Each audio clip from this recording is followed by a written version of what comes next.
जब कभी हम पर बुरा वक्त आता है और बुरे वक्त में कोई हमारा साथी बन जाए, हमारी मदद करने लगे, तो वो हमें सबसे प्यारा लगने लगता है। साथ ही हम उसे भगवान के रूप में देखने लगते हैं कि ये हमारे भगवान के रूप में मदद करने के लिए आया है। आज की कहानी जो मैं आपको सुनाने जा रहा हूँ, इस कहानी में भी कुछ ऐसा ही होता है। एक परिवार बहुत मुसीबत से गुजर रहा था। इस वक्त एक लड़का उनकी मदद के रूप में जब आता है तो वो किसी भगवान से कम नहीं लग रहा था। इस लड़के के अंदर एक नहीं बल्कि तीन काबिलियत थी। वो जैसा किसी को एक बार देख ले, हूबहू वैसे ही चेहरा कागज़ पर उकेर सकता है। साथ ही हस्ताक्षर बिल्कुल सेम टू सेम कर सकता है। और एक बार किसी का राइटिंग देख ले तो वैसे ही राइटिंग वो कागज़ पर लिख सकता है। यानी कि उसके अंदर ये हुनर था, मगर ज़्यादा पढ़ा लिखा नहीं था। साथ ही उस लड़के के अंदर वो कोई ऐसा अच्छा काम भी नहीं कर रहा था। एक लड़की की तस्वीर उकेर देता है, पहले उसे बहन बनाता है, वही लड़की उसको प्यार कर बैठती है, दोनों एक दूसरे से मोहब्बत कर बैठते हैं। अब इस लड़की की तरफ कोई आंख उठाकर देखे तो ये लड़का बिल्कुल भी बर्दाश्त नहीं कर सकता था। उसे लगा कि कोई उसकी तरफ आंख उठ रही है। उसने हमेशा हमेशा के लिए उन आंखों को बंद कर दिया। उसी को ही नहीं बल्कि एक और आंख थी जो ये देख रही थी सब कुछ, उसको भी हमेशा के लिए बंद कर दिया। और ये आंखों को ऐसे बंद करता है, ऐसा सुलाता है उनको, इसकी गूंज आसपास के ज़िलों ही नहीं बल्कि प्रदेशों में गूंज जाती है। पुलिस भी सख्ते में आ जाती है, परेशान हो जाती है। जब इस घटना का खुलासा करती है तो पुलिस को भी एड़ी चोटी का जोर लगाना पड़ जाता है। तब कहीं जाकर सच सामने आता है और सच सुनकर हर कोई हैरान था, हर कोई परेशान था। आदाब, नमस्कार, सत श्री अकाल। मैं उस्मान सैफी। आज की जो सच्ची घटना मैं आपको सुनाने जा रहा हूँ, ये सच्ची घटना है उत्तर प्रदेश का। एक ज़िला है गोरखपुर और इसी ज़िले की एक जगह है जंगा नोबाबारी पलीपा। दरअसल 25 जनवरी 2022 का वाक़या है। एक व्यक्ति अपने एक डॉगी, अपने कुत्ते के साथ खेत पर रोज़मर्रा की तरह जाता था। आज भी वो गया था।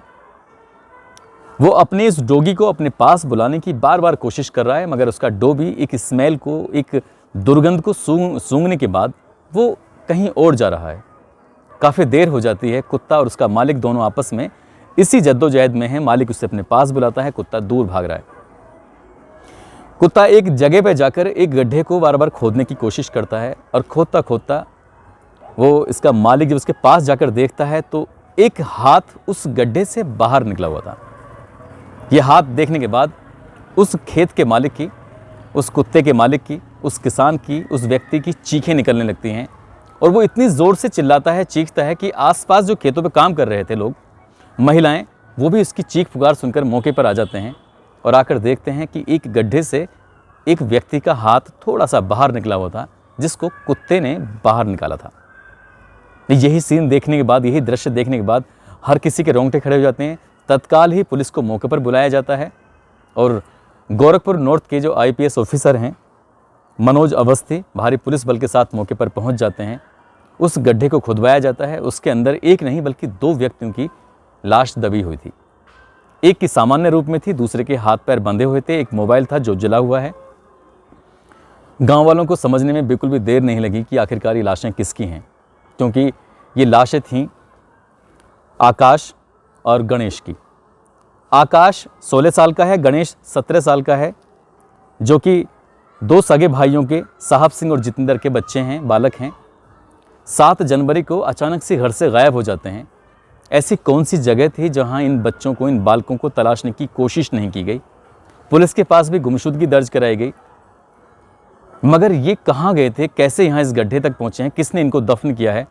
हर किसी का एक ही सवाल था। घर वालों को सूचना मिलती है, परिवार के, घर वालों के, रिश्तेदारों के रो रो कर बुरा हाल हो जाता है। हर किसी का एक ही सवाल था कि आखिरकार इनको किसने मारा है, क्यों मारा है? पुलिस भी यही सवाल जानना चाहती थी।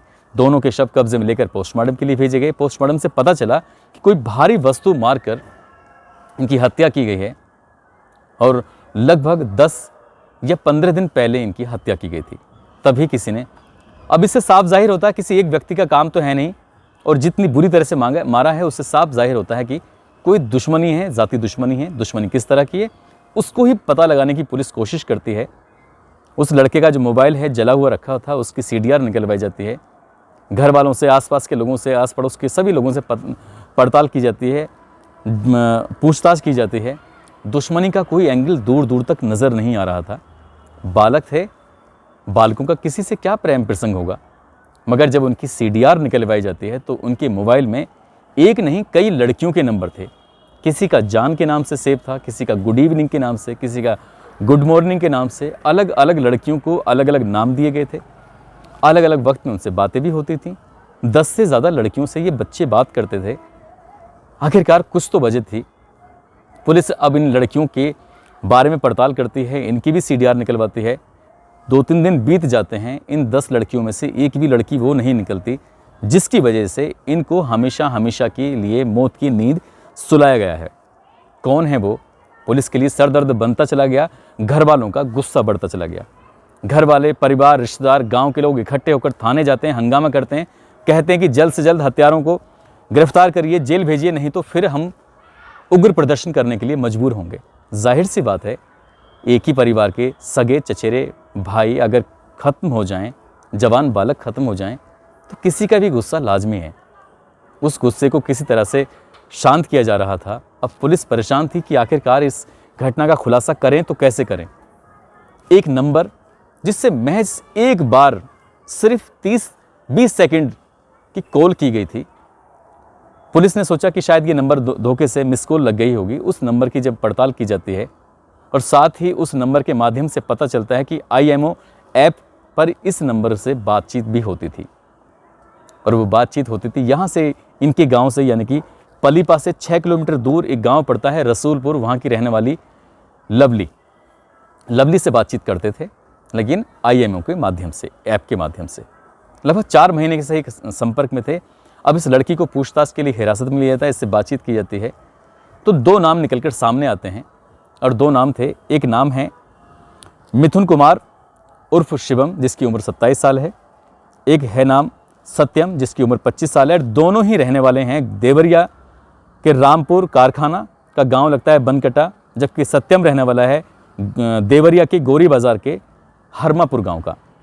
ये लोग यहाँ तक कैसे पहुँचे, अब इसके बारे में पड़ताल करनी थी। पुलिस को थोड़ी मशक्क़त करनी पड़ी और 28 जनवरी 2022 की देर शाम को इन लोगों को गिरफ्तार कर लिया गया।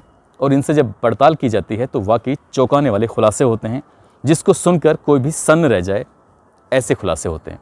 दरअसल ये जो लड़का है, जिसका नाम है मिथुन कुमार उर्फ शिवम, एक लड़की के साथ रेप कर देता है, बलात्कार कर देता है। पुलिस इसको गिरफ्तार करती है सन 2020 में और इसको जेल भेज देती है। ये जेल में रहता है, लगभग 8 महीने के आसपास इसमें जेल में है। और इसी बीच ये रसूलपुर गांव की जो लवली है, इसके माता पिता इसकी भाभी की हत्या के जुर्म में वो भी जेल चले जाते हैं। ज़्यादा पढ़े लिखे थे नहीं, ज़्यादा जानकारी रखते नहीं थे। अब ये जो लड़का है मिथुन कुमार, इस लवली के पिताजी की जेल में रहकर छोटी छोटी चीज़ों के लिए भी मदद करता था, क्योंकि ये जेल के नियम कायदे कानून बहुत अच्छे से जान गया था, लोगों को पढ़ना जानता था। इसके अंदर काबिलियत थी कि किसी भी आदमी का एक बार चेहरा देख ले, हूबहू वैसे ही चेहरा वो कागज़ पर उकेर सकता था, हस्ताक्षर वैसे बना सकता था, राइटिंग को भी बिल्कुल वैसे के वैसे लिखने की भी काबिलियत रखता था। जब यहाँ से पता चलता है, लवली के पिताजी कहते हैं कि मेरी बेटी घर में अकेली रहती है, बेटा दुबई में रहता है, उसकी बहू की हत्या करके हम लोग पति पत्नी यहाँ आ गए, अब मेरी बेटी कैसे रह रही होगी। तो ये मिथुन कुमार कहता है कि अंकल जी, आपको परेशान होने की ज़रूरत नहीं है। जिस दिन जेल से छूटूंगा, अपनी बहन की तरह उसकी हिफाजत करूँगा, उसकी हर तरह से मदद करूँगा। वो दिन आता है, 8 महीने हो जाते हैं और जेल से छूट जाता है। ये लोग जेल में होते हैं और उसके बाद सीधा घर जाता है और घर जाकर कहता है कि बहन, किसी भी तरह की पैसे की, सामान की, किसी भी तरह की चीज़ की ज़रूरत हो, रिक्वायरमेंट हो, मुझे बताना, तुम्हारा भाई तुम्हारे लिए मदद करने के लिए हमेशा आ जाएगा। एक तरफ उस लड़की की मदद करनी शुरू कर देता है, दूसरी तरफ उसके माता पिता को जमानत दिलवाने के लिए कागजी कार्रवाई में जुट जाता है। दोनों की प्रक्रिया चल रही हैं। किस दिन, एक दिन उस लड़की को, उसके चेहरे को वो कागज़ पर उकेर देता है। कहती है भैया खाना खा के जाना। वो खाना खाने के लिए वैसे इंतज़ार कर रहा है, वो लड़की खाना बना रही है। उसको देखकर उसका चेहरे को जब वो कागज़ पर उकेरता है, हूबहू वैसे ही वो लड़की उस पर न जाने क्यों इम्प्रेस हो जाती है। बस यहीं से ये एक गड़बड़ शुरू कर देते हैं। अब तक जो रिश्ता बहन और भाई का था, वो रिश्ता कहीं ना कहीं प्रेमी और प्रेमिका का बन जाता है। और ऐसा रिश्ता बनता है कि ये लड़का किसी न किसी बहाने से घर में आने लगा और इस लड़की के साथ लिव इन रिलेशनशिप में बन जाता है। ये दोनों इस गांव को छोड़ के दूसरे गांव में पहुंच जाते हैं। मगर दिलचस्प बात ये भी थी कि इस लड़के का जो ननिहाल है वो गांव लगता है पलीपा, जो क्या जंगहा का एक गांव है जहां के 2 बच्चे थे, उस गांव में इसकी ननिहाल भी थी। नानी के घर रहता है, इस लड़की को भी अपनी ननिहाल में बुला लेता है और ननिहाल में बुलाने के बाद ही ये दोनों पति पत्नी की तरह साथ साथ रहते हैं, साथ साथ खाते हैं, हर ज़रूरतें एक दूसरे की पूरी करते हैं।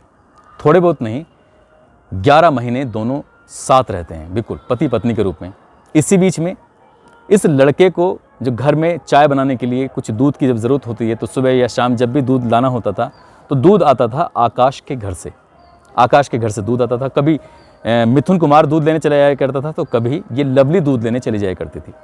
इसी बीच में इस लवली की दोस्ती हो जाती है आकाश से और उसे लगता है कि आकाश के ये नज़दीक जाने लगी है। और एक दिन ऐसा भी आता है कि जब ये ज़मानत के लिए लगातार अर्जी पर अर्जी दे रहा है तो अर्जी स्वीकार कर ली जाती है। और लगभग अब से 4 महीने पहले, यानी कि अक्टूबर-नवंबर के आसपास का ये वाक़या है, उस दौरान इसकी माँ को ज़मानत मिल जाती है। जैसे ही लवली की माँ को ज़मानत मिलती है वो अपनी माँ के पास अपने गाँव आ जाती है और इस मिथुन कुमार से वो दूरियां बना देती है। वो बार बार इससे मिलने की कोशिश करता है, वो मना कर देती है, मुझे बात नहीं करनी है। वो शादी का प्रस्ताव रखता है, मुझे शादी करनी है, वो मना कर दी, मुझे बात ही नहीं करनी है। जैसे जैसे इन दोनों का गैप बढ़ता चला जाता है वैसे वैसे उसकी चौखट पर जाता है और कहता है कि तुम्हें अगर कोई और दिखेगा तो उसकी आंखें हमेशा हमेशा के लिए बंद कर दी जाएंगी। शुरुआत में तो ऐसे लग रहा था कि ये वैसे बोल रहा है, मगर एक दिन ऐसा ही आता है, उसे लगता है कि इसे कोई देखता है तो वो देखता है आकाश। आकाश को वो दोस्ती करता है, उससे बातचीत करने की कोशिश करता है और कहता है कि आकाश, हम एक नया बिजनेस, हम एक नया कारोबार शुरू करेंगे और वो है नकली नोटों का कारोबार। मैं तुम्हें रातों रात करोड़पति बना सकता हूँ। और ये दूसरा सोचा था इन्होंने, चोरी का कारोबार। ये कारोबार से जोड़ने की बात करता है तो आकाश उसके झांसे में आ जाता है और 7 जनवरी 2022 को उसे चुपके से घर से बुलवा लेता है। 8 तारीख को मोबाइल बंद कर देता है और 10 तारीख को उनको मारने का प्लान था। मगर इसका एक जिगरी दोस्त है, मगर इसका एक भाई है, वही चचेरा भाई इसका जिगरी दोस्त भी है जिसका नाम गणेश है। गणेश भी साथ में आ जाता है। अब गणेश को देखकर मिथुन की हिम्मत नहीं पड़ती। मिथुन अपना दोस्त सत्यम को भी मौके पर बुलवा लेता है और कोशिश करता है कि जैसे ये अलग हो जाएगा उसके बाद इसका काम हम तमाम कर देंगे। गणेश अलग नहीं होता मगर गणेश साथ ही रहता है। गांव के पास ही एक इंटर कॉलेज है, वहाँ पर ये इनको छुपा कर रखते हैं और वो खुद अपनी मर्जी से, क्योंकि अब नकली नोटों का कारोबार जो करने वाले थे, अब वो चोरी का कारोबार जो करने वाले थे, उनके लिए कारोबार था, लेकिन ये जुर्म की दुनिया में जो कदम रखने वाले थे, यही शर्त रखते हैं कि तुम्हें अपने घर वालों से कॉन्टैक्ट, संबंध खत्म करने होंगे, छुपना पड़ेगा। और छुपते छुपते 16 तारीख आ जाती है, 16 जनवरी। और आज गणेश नहीं था मौके पर। जब गणेश नहीं है तो आज इनके पास एक बहुत ही शानदार मौका है। दिन छिपने वाला है और ये इसको जंगल में, मतलब खेतों की तरफ लेके जाते हैं आकाश को, और वहाँ जाकर इसके हाथ पैर बांधते हैं। हाथ पैर बांधने से पहले खूब सारी शराब पीते हैं और यही प्लानिंग करते हैं कि एक महिला आएगी, उसके साथ संबंध बनाएंगे, मौज मस्ती करेंगे। वो लड़का भी तैयार हो जाता है आकाश। यहाँ इसके हाथ पैर बांध कर, लड़की कोई नहीं आती, जब वो बहुत नशे में होता है तभी जाके उसके हाथ पैर बांध कर और उसके सर में फावड़े मार कर उसकी हत्या कर देते हैं। वहीं एक गड्ढा खोदते हैं, गड्ढा खोदने के बाद उसकी लाश को दबा देते हैं। मगर जैसे ही लाश को दबा ही रहे थे, अचानक ही गणेश की एंट्री हो जाती है और गणेश अपनी आंखों से अपने ही भाई को, अपने ही दोस्त को मरा हुआ देखकर वो सन्न रह जाता है और वो वहाँ से भागने की कोशिश करता है। जैसे ही भाग रहा है, मिथुन और उसका दोस्त सत्यम दोनों उसको भागते हैं उसके पीछे पीछे। बारिश का दिन था, कीचड़ हो रही थी, वो भाग नहीं पाता और पैर फिसल जाता है और गणेश गिर जाता है। उसके बाद उसको भी खींच कर लाते हैं और खींच कर लाने के बाद उसको भी मारकर वहीं उसी गड्ढे में दबा देते हैं। और उस गड्ढे को वो ज़्यादा गहरा नहीं खोद पाए थे, मगर जुर्म कभी भी नहीं छुपता है। ऐसा ही, यही इसमें भी ऐसे ही होता है, जुर्म छुपा नहीं। एक कुत्ते ने अपनी सूंघने की शक्ति से, क्योंकि इंसान से 300 गुना ज़्यादा कुत्ते में ताकत होती है सूंघने की, उसने उस जगह को सूंघ लिया कि यहाँ पर कुछ गलत है और उस लाश को उन्होंने बाहर निकाल लिया। बाहर निकालने के बाद ये पूरा घटनाक्रम खुल जाता है। फिलहाल पुलिस ने सत्यम और उसके दोस्त मिथुन कुमार उर्फ शिवम को गिरफ्तार करके जेल भेज दिया है और साथ ही इस घटनाक्रम में उस लड़की का कोई रोल नहीं था। लड़की से पता चलता है कि वो लड़की इससे दूरियां बना रही थी, कहीं ना कहीं वो आकाश के नज़दीक जा रही थी। मगर ये बात जो भी होता है उसे ये इस रिश्ते में बंधना नहीं चाहिए था, जो रिश्ते में ये मिथुन के साथ बंध जाती है। और उस एक लड़की की गलती की वजह से एक नहीं बल्कि 2 बेकसूरों की हमेशा हमेशा के लिए जान चली जाती है। परिवार का रो रो कर बुरा हाल है। हालांकि पुलिस की कोशिश है कि मिथुन और उसके दोस्त सत्यम पर कड़ी से कड़ी कार्रवाई हो और कम से कम समय में कार्रवाई होनी चाहिए। इनके दोनों ही हार्ड क्रिमिनल हैं और 8 महीने जेल में रहने के बाद मिथुन ने कुछ ऐसी जानकारियां जेल से कलेक्ट कर ली थी, ऐसी जानकारियां इकट्ठी कर ली थी। यही कारण था कि जब उसने इस घटना को अंजाम दिया था तो अपने पीछे उसने कोई सबूत नहीं छोड़े थे। उसने ग्लव्स पहनकर इस घटना को अंजाम दिया था। उसने वो सब जगह से, बल्कि जब वहाँ से इस घटना को अंजाम देकर वो निकलता है तो पानी के रास्ते से आता है ताकि उसके पैरों के निशान भी वहाँ पर ना आए। हालांकि पुलिस के पास ठोस और पुख्ता सबूत हैं। इनको बहुत लंबे समय तक जेल होने वाली है। अब ना मिथुन को लवली मिलेगी और ना लवली को मिथुन मिलेगा, मगर 2 बच्चों की ज़िंदगी जो हमेशा के लिए गई है वो कभी वापस लौट कर आ ही नहीं सकती। दोस्तों, इस कहानी को सुनाने का उद्देश्य किसी को परेशान करना नहीं है, किसी का दिल दुखाना नहीं है, बल्कि आपको जागरूक करना है, आपको सचेत करना है कि शॉर्ट का रास्ता कभी ना अपनाएं। अगर कोई ऐसा रास्ता अपनाने की कोशिश कर रहा है तो उससे बचें। आप अपना ख्याल रखें, सुरक्षित रहें। जय हिंद, जय भारत।